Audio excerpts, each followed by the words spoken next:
총으로 쏴 죽이겠다 이런 표현들이 상당히 자극적이기도 한데 어떻게 들으셨습니까? 이런 이야기는요. 내란이 우발적인 것이 아니라 윤석열이라는 사람이 군사 독재 정권을 꿈꾸는 내재적 로망이 있었다. 뭐 그런 해석이 되는 것 같아요. 이 어휘가 영화에 나옵니다. 남산의 부장들이라는 영화에 나오는데요. 이게 박정희 대통령 이야기입니다. 물론 뭐 확인되지 않았습니다만은 영화에서는 박정희 대통령이 정권의 2인자였던 김형욱 전 중앙정보부장을 미워해서 데리고 와서 쏴서 죽이겠다. 뭐 그런 식으로 이야기를 합니다. 비슷하게 이게 연결이 되는 게요. 한동훈 전 장관 아닙니까? 예. 대표가 됐습니다만 정권의 2인자였다가 자신을 배신한 사람입니다. 그 사람을 내가 폭력적으로라도 처단을 해야 되겠다라는 권력욕의 표현이기도 하고 실제로 대통령이 되긴 했습니다마는 민주주의적 헌정 질서라는 것을 존중한다는 생각이 전혀 없는 사람이라는 저는 반증이다 이렇게 생각이 듭니다. 예, 내재적인 군사 반란에 로망이 있었다 이렇게 해석을 해주셨습니다. 한 분씩 더 들어보죠. 김기용 의원님, 지금 법정에서 나오고 있는 곽 전 사령관의 진술 어떻게 듣고 계십니까? 제가 좀 이해가 안 가는 게 곽정근 전 사령관 입장에서 예.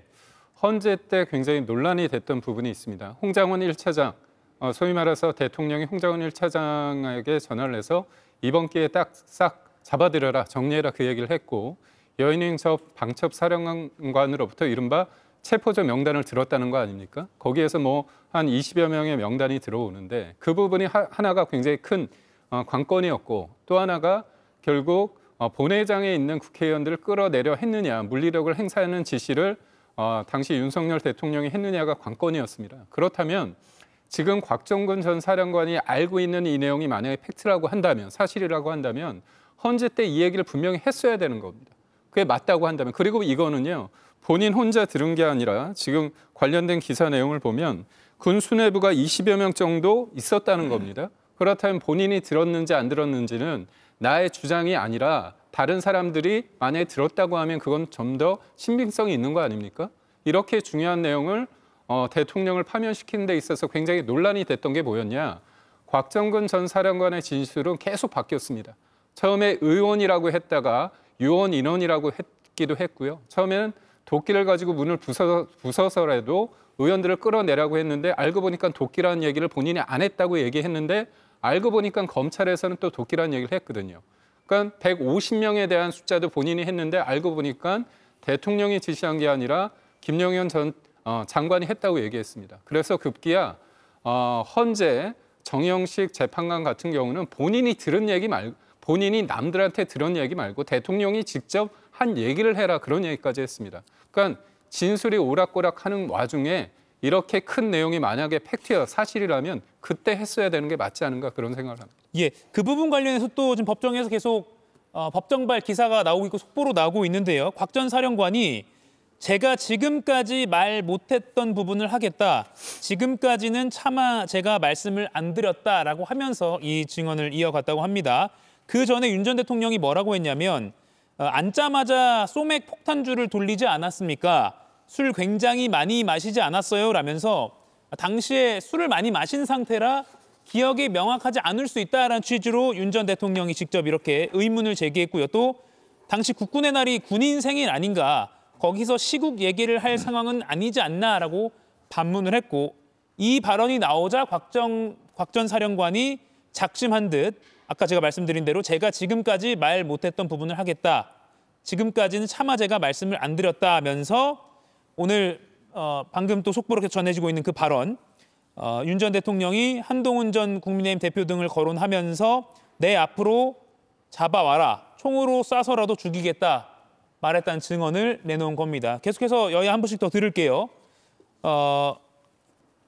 방금 이 증언과 또 속보로 계속 나오고 있는데요. 조기현 의원님 어떻게 들으셨습니까? 윤석열 전 대통령의 평소 성정, 예. 그리고 이 아무런 문제가 없는 이 둘이 사나이의 정치 상황을 반국가 세력, 체제 전복 세력의 준동이라고 인식하고 있었던 망동. 물론 그게 정치적 반대 세력에 대한 정치적 보복 목적이었을 뿐이었죠. 그걸 실제 12월 3일 비상계엄 내란으로 실행에 옮긴 점, 그리고 정치인 체포 명단을 작성했다는 사실관계에 비추어 보면 이런 식의 발언이 언제 어디서든 충분히 있었을 거라고 추정을 하고 추측을 할 수 있었지만 실제 그 자리에 같이 있었던 곽정근 사령관의 진술에 의해 확인되는 게 참 충격적입니다. 서글프고 참담하죠. 어찌됐든 저는 이 발언이, 이 증언이 나오게 된 동기에 주목하는데요. 곽정근 사령관이 굳이 이 얘기를 먼저 꺼낼 동기나 이유는 없습니다. 검찰 조사 과정에서 10월 1일 모임, 관저 모임에서 한동훈 대표와 관련된 언급이 있었다. 그때 뭐 비상대권 관련된 얘기를 하면서 언급이 있었다는 정도의 내용은 이미 나와 있었는데 쏴주겠다는 말은 차마 못했다는 거 아니겠습니까? 그게 왜 그러냐면 윤석열 대통령이 재판에 전혀 출석하지 않다가 최근에 나오기 시작했습니다. 곽종근 사령관, 김성훈 경호처 차장 증인신문에서 나옵니다. 왜냐하면 결정적으로 이 김성훈 차장 사건에서는 이 체포 방해에 관련된 특수공무집행 방해죄의 핵심 증인이고 내란 우두머리죄에서는 곽종근 사령관의 진술이 유죄 입증의 핵심 증거입니다. 이걸 반박하기 위해서 지금 곽종근 사령관이 허위 진술하고 있다는 것을 계속 본인이 직접 나서 신문하고 있습니다. 그런데 곽종근 사령관의 진술은 헌법재판소 탄핵심판 과정에서 그때 비슷하게 된 게 아직 이 수사보다도 덜 됐을 때의 증거를 통해서 다 인정이 되고 채택이 됐고 곽종근 사령관의 진술 신빙성은 본인의 진술 일관성뿐만 아니라 관련된 예하 지휘부의 사령관들의 진술에 의해서 보충되고 뒷받침됐기 때문에 사실로 확정된 거나 다름없습니다. 그럼에도 불구하고 어설픈 논리로 곽종근 사령관을 공격했기 때문에 곽종근 사령관은 차마 꺼내지 못한 말을 오늘에서야 법정에서 꺼낸 것이고요. 지금 이런 식의 윤석열 전 대통령의 재판 전략이 어떻게 통할 거라고 생각하는지 모르겠습니다. 법리를 모르는 분들이 보더라도 공개된 재판을 통해서 지금 윤석열 전 대통령이 하고 있는 질문이나 곽종근 사령의 진술 내용을 들으면 누가 거짓말을 하고 있는지는 그 자리에서 바로 확인이 됨에도 불구하고 아직까지도 그런 얕은 거짓말로 내란죄의 책임을 또 진실을 감출 수 있다는 생각을 하고 있다는 게 측은하기까지 합니다. 곽종근 전 사령관이 법정에서 증언을 하는 장면, 오늘 법정 장면입니다. 이 영상은 조금 전에 언론사에 배포된 오늘 법정 내부 장면입니다. 곽 전 사령관이 윤 전 대통령이 작년 10월 1일 국군의 날 행사 이후에 용산 대통령 관저 주거 공간에서 군 수뇌부와 술자리가 있었는데 당시 반국가 세력과 비상대권 등에 대한 이야기를 들었다고 증언을 했고요. 특히 한동훈 전 국민의힘 대표를 언급하면서 내 앞에 잡아오라, 총으로라도 쏴서 죽이겠다라고 말했다고 했습니다. 이에 윤 전 대통령은 웃음으로 응수를 했다고 하고요. 술을 많이 먹었지 않았냐? 내가 한 번 소맥을 제조하고 또 돌아가면서 한 번씩 제조하고 그런 발언도 했고요. 술을 많이 먹었네라고 하면서 음주 상태였던 점을 윤 전 대통령은 강조를 했습니다. 아마 곽 전 사령관의 그 진술의 신빙성을 좀 부인해보고자 하는 전략 아닌가 싶긴 한데요. 이에 곽 전 사령관은 군인이 통수권자 앞에서 있는 게 보통 어려운 자리이냐? 웬만한 군인들은 아무리 마셔도 정신이 멀쩡하다라면서 다시 한번 반박했습니다. 김동훈 의원님, 이 지금 진술 상황들 어떻게 좀 보고 계십니까? 곽 사령관의 오늘 발언은 아마 많은 분들에게 충격적인 그 장면으로 기억이 될 것입니다. 뭐 다분히 의도되고 작심 발언이라고 볼 수가 있는데요. 내가 지금까지 말 못했던 부분이 있다. 지금까지는 차마 제가 말씀을 안 드렸다라고 운을 뗀 것만으로도 작심 발언이 분명합니다만은 이 작심 발언이 왜 나왔을까 하는 것을 생각을 해보면요. 바로 직전에 공판 때도 그렇고 오늘도 그렇고 윤 전 대통령과 그의 변호인이 이 곽 전 사령관의 앞뒤가 다른 그런 발언에 대한 그 맹점 이런 것을 언급을 하고요. 그의 기억력에 문제가 있는 거 아니냐라는 것을 두세 번 이렇게 강조를 한 것이 보도가 됐습니다.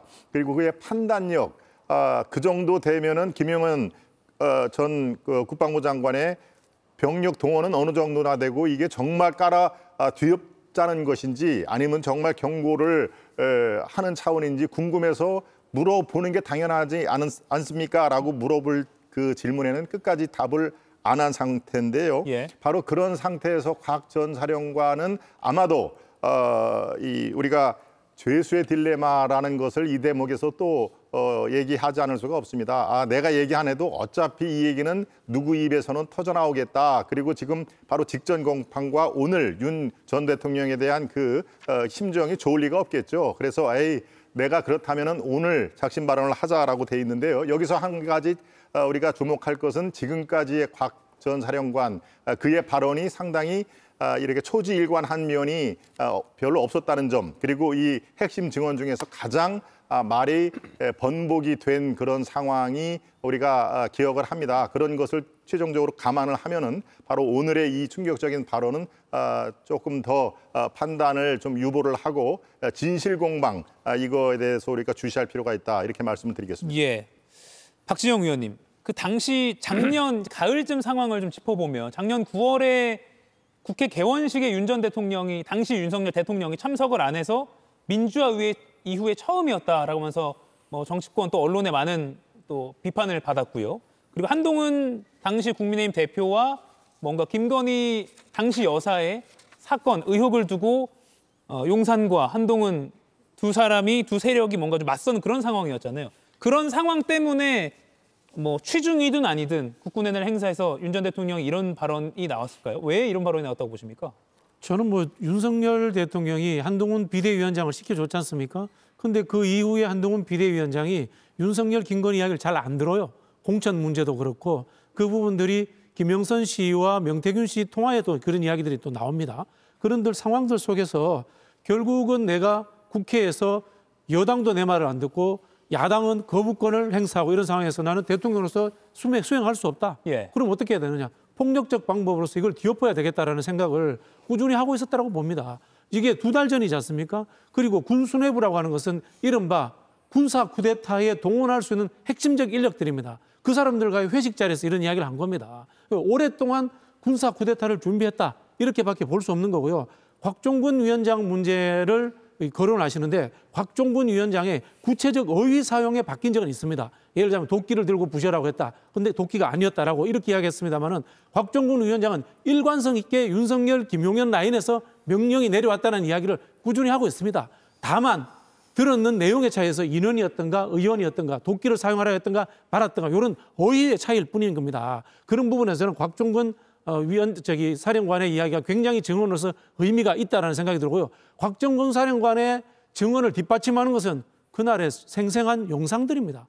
군인들이 들어오고 하는 영상들, 창문을 깨는 영상들, 잡기 위해서 뛰어들어가는 영상들, 이 모든 것들이 곽종근 사령관의 증언과 일치합니다. 그런 예. 부분에서 저는 윤석열의 명령에 의해서 군사 쿠데타가 일어났고 의원들을 빼내려고 했다라고 모든 국민들이 생각할 거라고 봅니다. 예, 지금 오늘 법정에서의 상황, 조금 전 언론사에 배포된 영상을 보고 계십니다. 왼쪽이 곽종근 특전사령관, 오른쪽이 윤석열 전 대통령입니다. 김기웅 의원님, 반론 있으십니까? 그러니까 우선적으로 곽종근 전 사령관의 워딩이 굉장히 중요했습니다. 국회의원을 끌어내리는 것과 요원과 인원은 군인들이 있었기 때문에 그 대상의 인원, 요원이 군인일 수 있는 겁니다. 그게 아주 중요한 대목이었는데 이 사람의 진술이 어디에서 나왔느냐? 김병주 의원의 유튜브에서 나왔습니다. 근데 재밌는 게 김병주 의원이 유튜브를 시작하면서 그 부대에 들어갈 때 어떻게 얘기하냐면 자신이 무섭다고 합니다. 계엄 이후에 있기 때문에. 그런데 알고 보니까 김병주 의원하고 이분하고 예전부터 잘 알던 사이고 그다음에 사전에 모의됐습니다. 예상 질문까지 갔습니다. 그래서 이분이 곽종근 전 사령관이 이준우 전 수방사령관한테 같이 인터뷰하자고 했습니다. 그 내용이 다 나왔습니다. 그렇다면 이거 처음에 이분이 어떻게 예를 들어서 여야가 모이는 국방위에 가서 진술을 한다고 한다면 그건 100번 양보하는데 민주당 의원의 유튜브에 가서 얘기를 하는데 그 녹취 내용은 다 국민들이 봤습니다. 뭐라고 얘기하냐면 처음에 인원이라고 얘기합니다. 그러니까 옆에 박선 의원이 의원이라고 작게 나지막하게 얘기합니다. 그러니까 의원이 된 겁니다. 이거는 부인할 수 없는 팩트입니다. 제가 말씀드린 건 뭐냐면 본인이 이 계엄에 대해서 처음에 반대를 적극적으로 해서 안 했으면 제일 무리가 없는데 계엄을 했는데 이게 문제가 됐습니다. 그렇다면 본인 입장에서 대통령이 지시해가지고 내가 했다고 했을 때의 책임 정도와 아니면 대통령이 아니라 국방부 장관이 했을 때 했던 거와 차원이 다른 겁니다. 그러니까 여러 가지가 본인이 직접적으로 대통령이 지시한 부분에 대해서 명확히 얘기하지 못한 부분이 너무 많았습니다. 그래서 우리가 곽정근 전 사령관의 어떤 진술에 대해서 의문점이 있었고 그리고 또 하나의 축이었던 홍장원 1차장의 그 메모 그리고 이분이 어두운 곳에서 왼손으로 갈겨 썼다고 해서 그 메모가 잃어버렸다고 하는데 나중에는 메모가 또 나타나기도 했거든요. 이런 여러 가지 상황을 봤을 때 두 명의 핵심 진술이 그날의 상황을 계엄이 곧 내란 아닌가에 대해서 국민들이 각인되는 효과가 있었기 때문에 윤석열 전 대통령 입장에서는 이 곽정근 전 사령관의 어떤 진술에 대해서 내가 재판에 나와서 해야겠다는 생각을 하지 않았을까 생각을 합니다.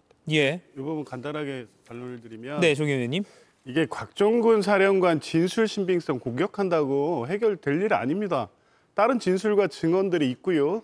특검이 확보해서 그 법원에 제출한 증거에는 당일 이 지시가 이루어지고 있던 상황은 특전사령관이 이 지시를 예하부대에 하면서 지휘통제실 마이크를 켜놨기 때문에 예하부대 부대장들이 다 들은 내용입니다. 관련된 진술이 다 확보돼 있고요.